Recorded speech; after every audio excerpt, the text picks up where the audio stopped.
In my years teaching human relations, I found something heartbreaking. Many people are not disliked. They are simply invisible. They walk into rooms, into offices, into conversations, and they are there in body, but not truly seen. They speak, but their words seem to fall to the floor. They leave, and no one quite remembers that they were present. It is one of the quietest pains a person can feel. Perhaps you know this feeling. You sit in a meeting, listening to everyone else share their thoughts. At last, you see a point that could really help the discussion. You wait for a pause, you clear your throat, you say your idea, and nothing happens. The conversation moves on as if you had not spoken. A few minutes later, someone else says almost the same thing, and suddenly heads nod. People say, "That's a great point," and the idea is written on the board. You sit there wondering, "Didn't I just say that?"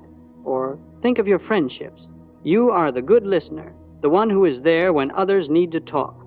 They call you, they share their troubles, their successes, their plans. You listen with patience, you offer support. But when it is your turn to speak, the attention fades. Someone checks their phone, another changes the subject, a third glances around the room.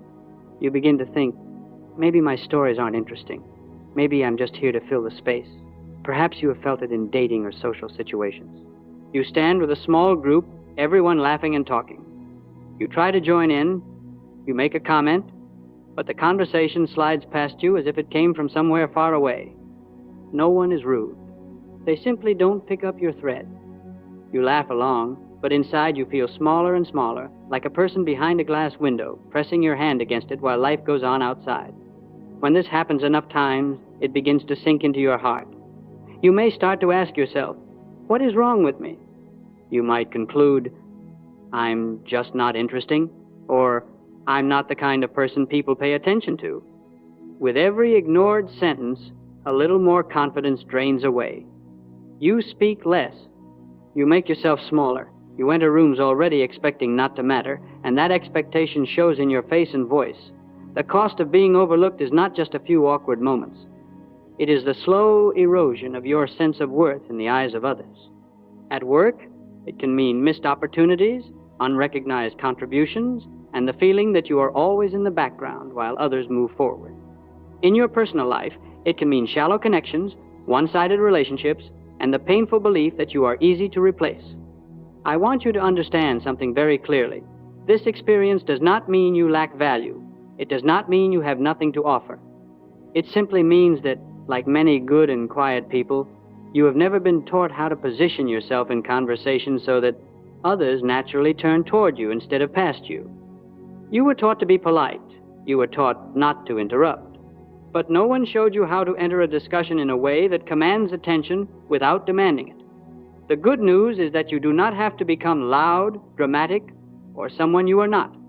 You do not have to shout, "Listen to me," or force your way into every conversation. There is a far better way, one that suits even the most gentle personalities. It begins with a sentence so simple that you may overlook its power. A sentence that, when used with the right attitude, instantly changes how people respond to you. In this talk, I'm going to show you that one sentence.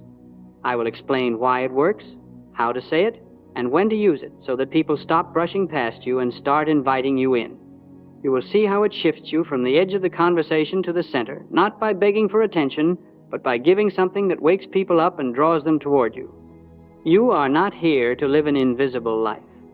If people have been ignoring you, it is time to learn how to speak in a way that makes them look up, listen, and remember you.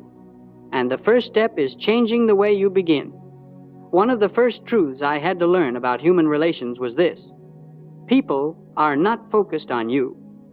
People are focused on themselves. They are thinking about their worries, their deadlines, their hopes, their image. They are carrying their own invisible bundle of concerns. If you want their attention, you must begin where their attention already lives within their own thoughts and feelings. Many men and women make a quiet mistake. They enter a conversation thinking, how can I be interesting? How can I say something impressive? How can I finally get them to notice me? It is an understandable impulse, but it leads you in the wrong direction. You start reaching for clever remarks, waiting for your turn to speak, or forcing your way into the flow.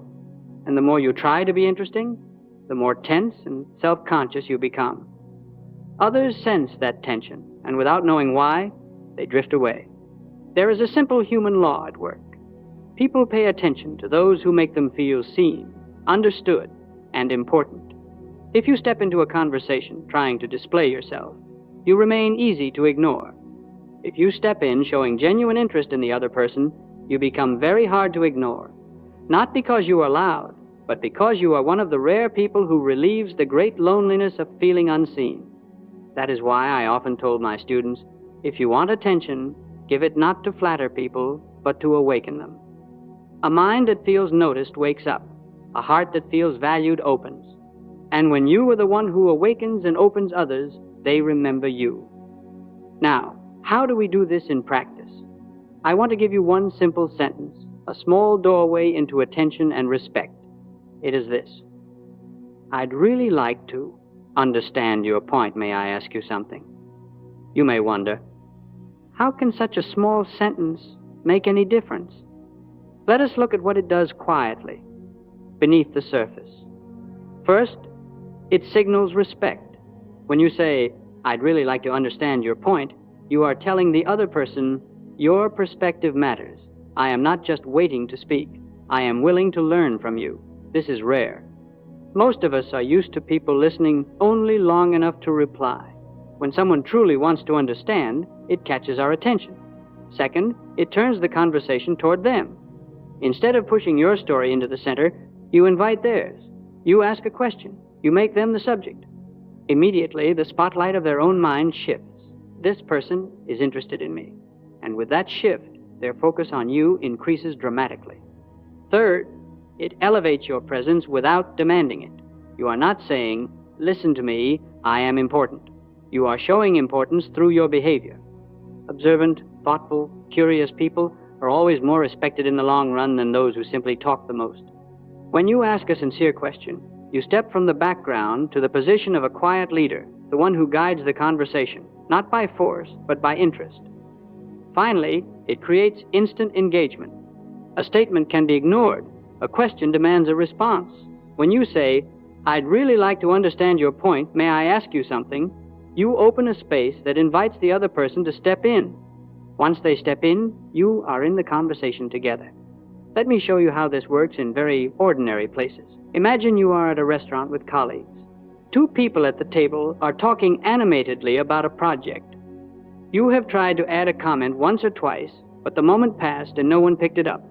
Instead of going silent and shrinking, you wait for a slight pause, look at one of them, and say, I'd really like to understand your point about that client. May I ask you something? Almost always they will turn toward you and say, sure. Now you have the floor, but you are using it to ask, what do you think is the biggest challenge with them right now? You have shifted from unnoticed to central, not by boasting, but by drawing out their thinking. In the workplace, perhaps your manager is explaining a new direction, and others are half listening, half checking their phones.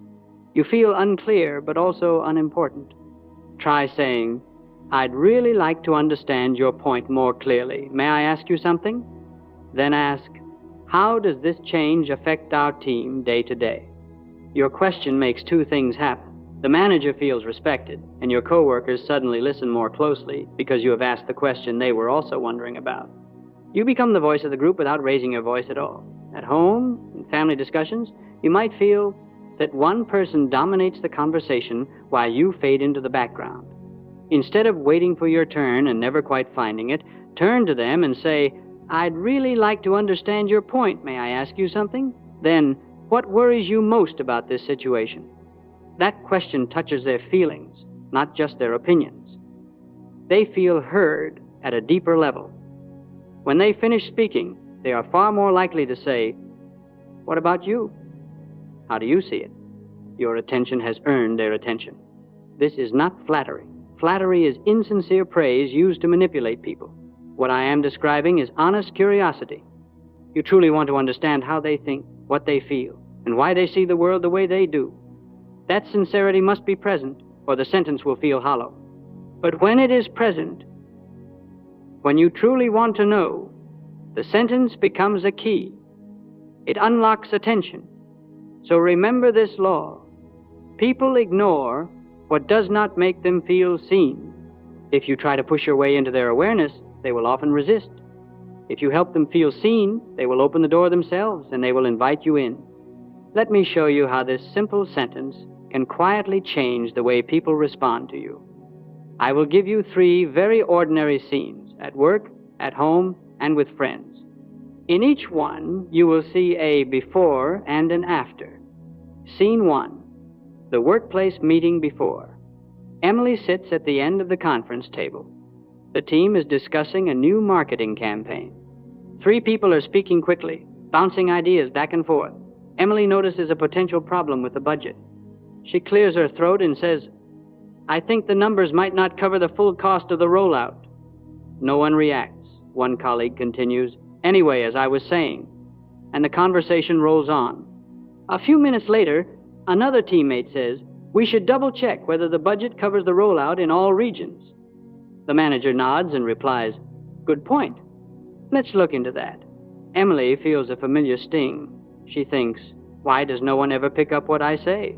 She withdraws a little, folds her hands, and decides to keep quiet for the rest of the meeting.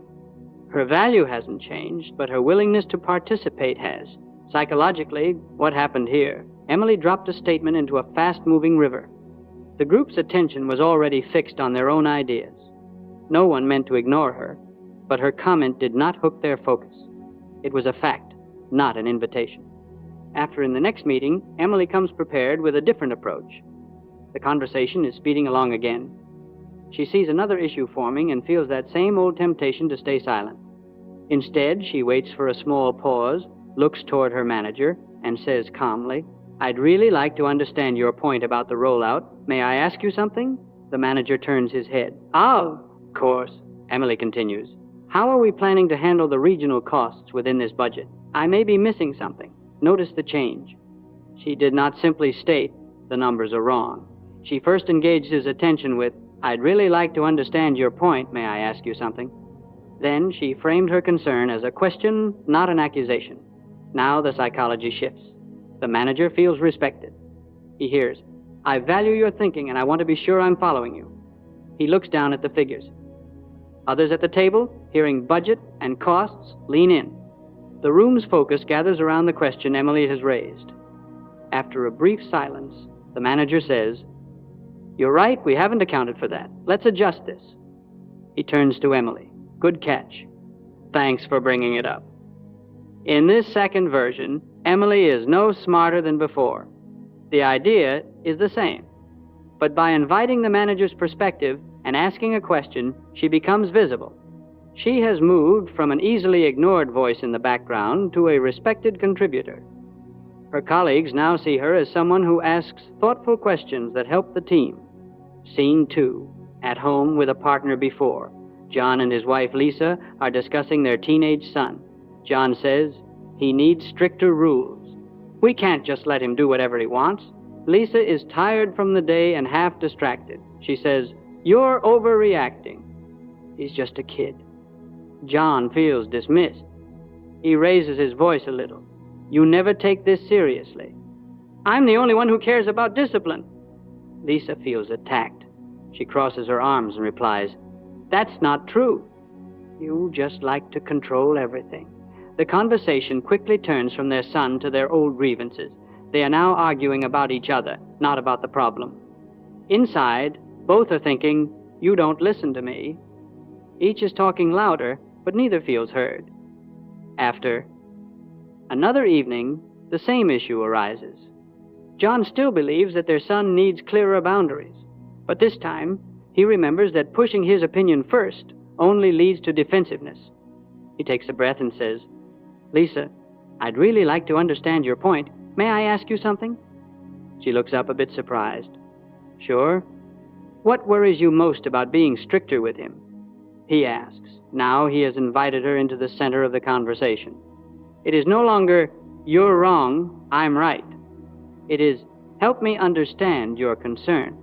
Psychologically, this is very different. Instead of feeling attacked, Lisa feels valued. Her perspective is being asked for, not dismissed. She thinks, He actually wants to know what I feel. She answers, I'm afraid that if we push too hard, he'll stop talking to us at all. I don't want him to hide things from us. John listens. After she speaks, he says, I see, I don't want that either.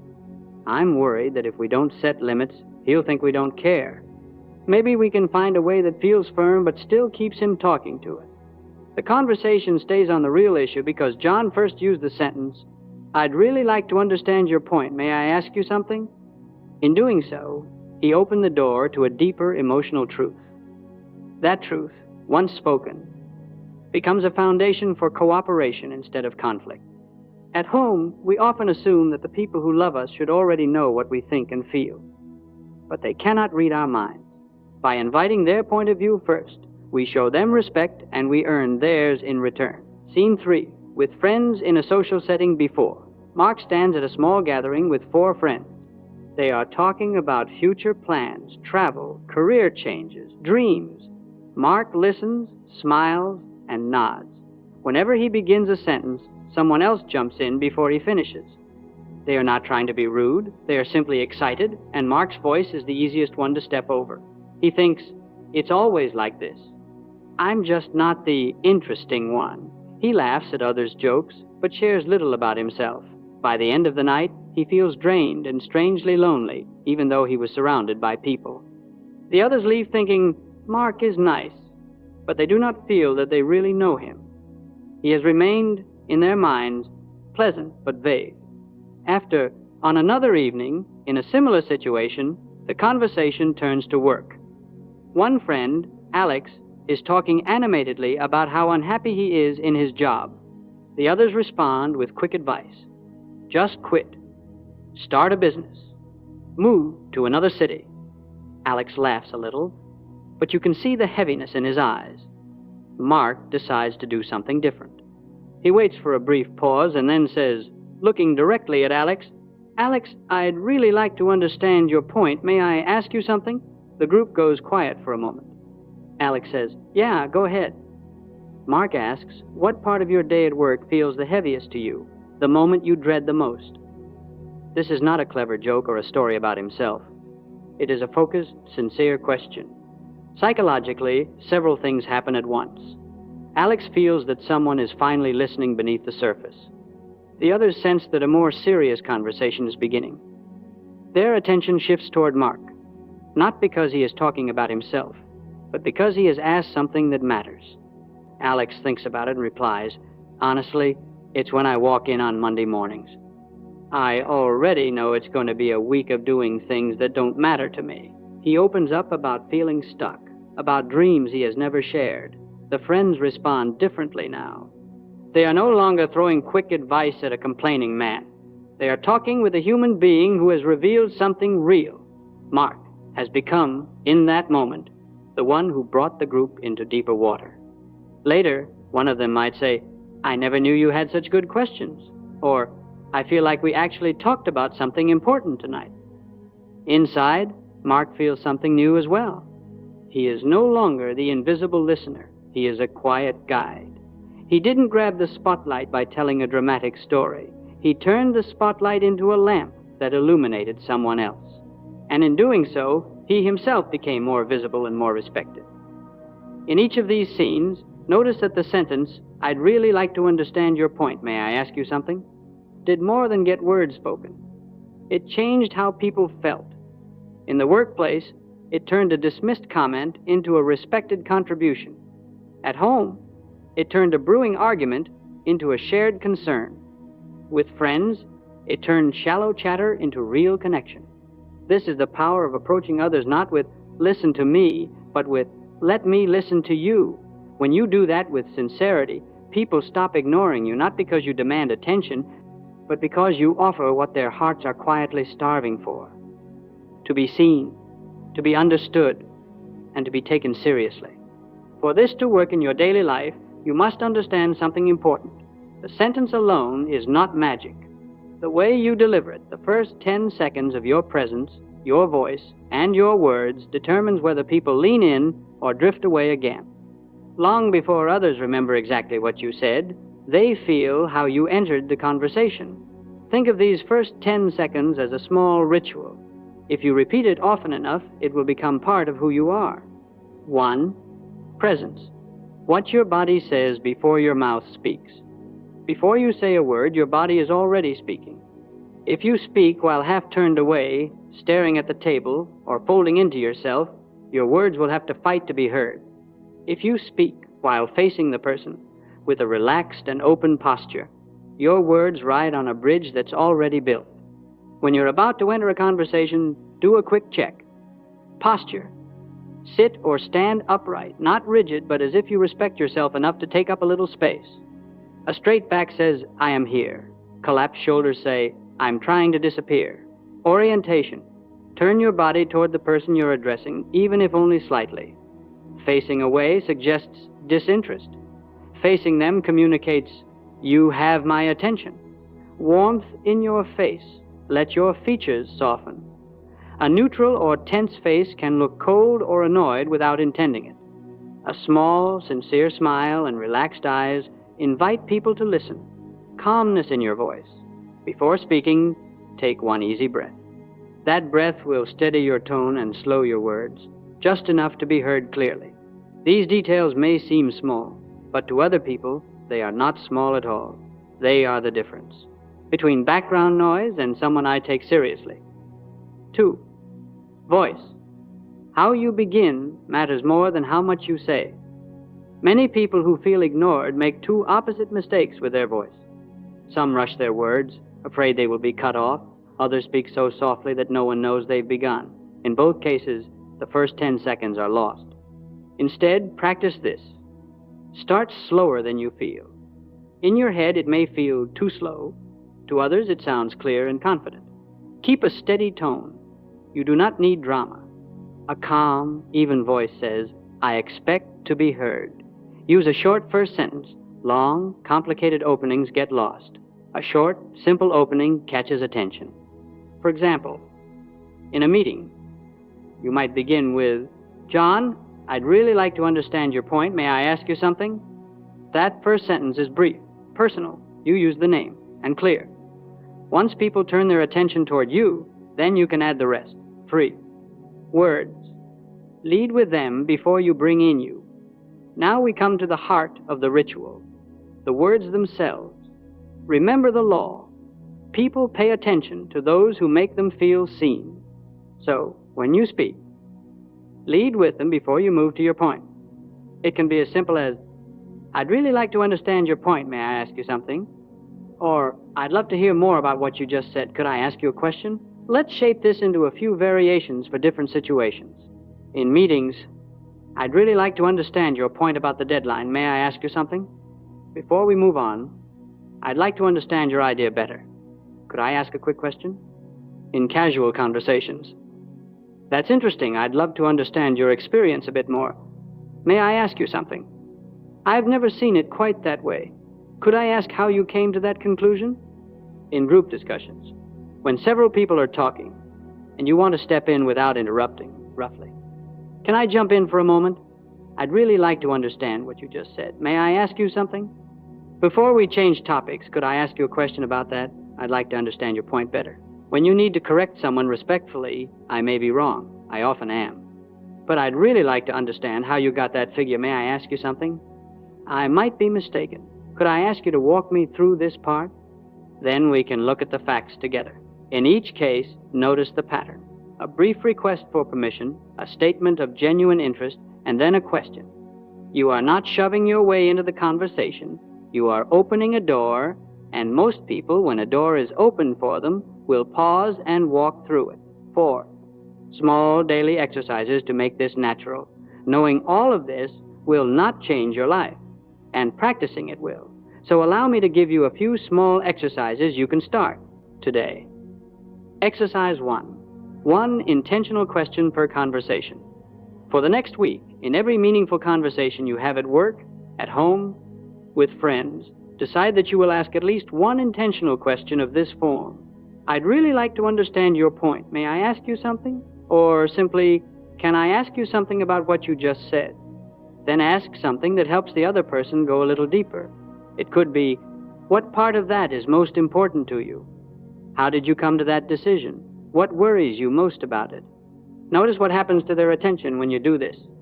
Exercise 2, the 60-second attention ritual. Before you join a conversation, take 60 seconds, just 1 minute, to prepare. Breathe slowly in and out. Think. For the next few minutes, my job is to make this person feel understood. Straighten your posture slightly. Decide on one simple question you could ask that shows interest. You will enter with a very different energy than if you rush in thinking, I hope they finally listen to me.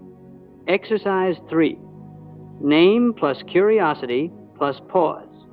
Practice this small formula whenever you speak to someone. Name. Use their name if appropriate. Sarah, John, Alex. Curiosity. Add your sentence. I'd really like to understand your point. May I ask you something?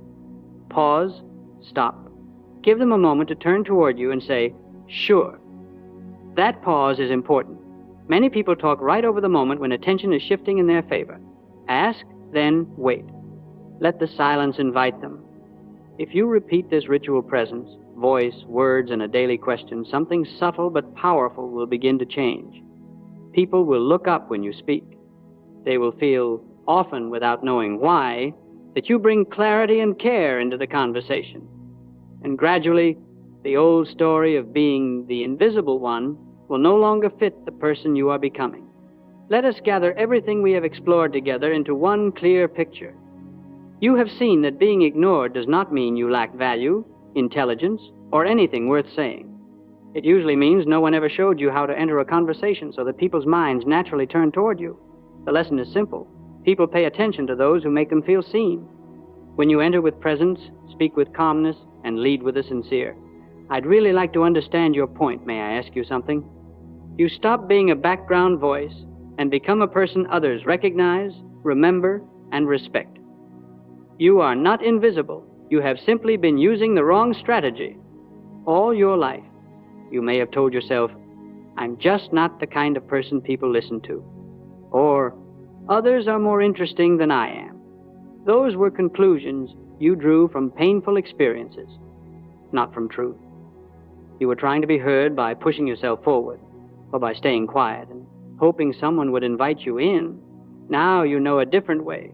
You do not need to become loud, charming, or someone entirely new. You need to become more of what you already are, thoughtful, observant, capable of care, and express it in a way that others can feel. Presence in your posture, warmth in your face, calmness in your voice, curiosity in your words. From this day forward, I invite you to carry a new identity. I am someone people listen to because I help them feel understood. Say it slowly. Let it settle in your mind. This is not arrogance. It is a commitment to showing up differently. When you enter a room with this thought, you no longer ask, will they ignore me again? You ask, whom can I understand better today? And that question alone begins to change how others react to you. To strengthen this new way of seeing yourself, you can repeat a few simple affirmations. They are short, but if you say them often and act in line with them, they will reshape the way you behave and the way others experience you. I speak calmly, and people listen. I ask questions that make others feel important. My presence has value in every room I enter. You might say them in the morning before your day begins, or quietly to yourself before a meeting, a family gathering, or a social event. Let them remind you that you are not there to beg for attention. You are there to bring attention to others, and in doing so, you earn your own. Remember, the next time you are in a conversation and you feel that old sense of being overlooked, you now have a practical tool. Instead of retreating into silence or forcing your way in, take a breath, turn your body toward the person, soften your face, and say, I'd really like to understand your point. May I ask you something? Then listen. Let them answer. Ask one more thoughtful question. Only after that, share your own view. You will find that people listen very differently when they have first felt heard themselves.